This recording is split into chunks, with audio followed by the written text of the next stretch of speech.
yaphila mkhulu wakho. Kakusebulela khona. Ufuna nje ukuthi gqabaqaba. Chazele bomkhulu ekhaya. Ngubani lo mfo? Nguluxolo lona. Uluxolo ngumbhali, uluxolo ngumdlali weqonga, uluxolo yimbuku. Uluxolo nesakhono ke kanye nesiphiwo asiphiwe sokuphilisa abantu ngomlomo. Ngoko ke loluxolo lapha eBhayi. Xa ke undawo yonke. Yes sir. Lapha eBhayi ngikhangele Kapa. Ngoko ke ngiselapha. Okay. No, that's wonderful. Now what you ndiyafuna ukuthi gqabaqaba about your start. How did it all begin and why did you decide you will be focusing on this type of arts ezenzayo? Mkhulwa indlela endiqale ngayo kakhulu ndaqala ndizama ukuimpress intombi.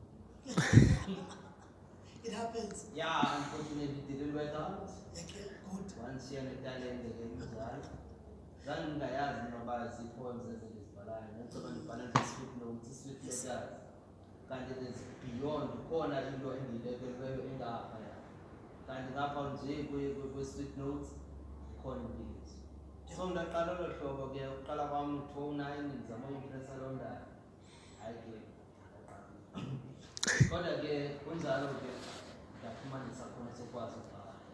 Zange ndiye kubhala, zange ndiye kufunda incwadi, ndaqhubeka ndabe kanti ndile ndawo ndiyiyo. Can you tell us about the gospel in the poetry? Ifike njani yona? Yes. Uthi ubhala ngentombi. And then what happened?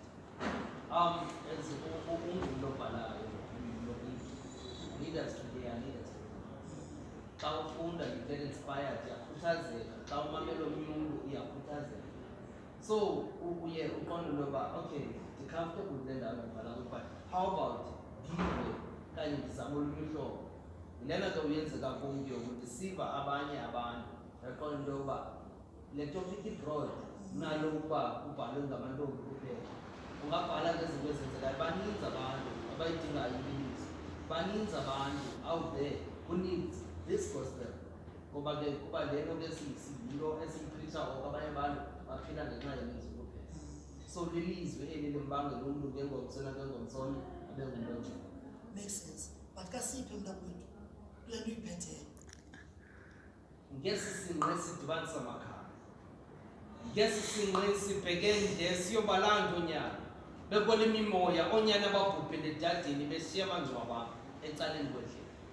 Ngesi singqe sibheke nje siyobalanda onyana. Bebona imimoya onyana ababhubhele edadini beshiya amangcwaba ecaleni kwendlela sisize. Ekukhuleni kwethu kuthiwe okufese kamaphupho ethu xa kufika ixesha lethu. Kwathini ngoku yintloko yekhaya zijonge wena zonke ingxaki zekhaya ukuba kwendoda elikhalipha lihlaza.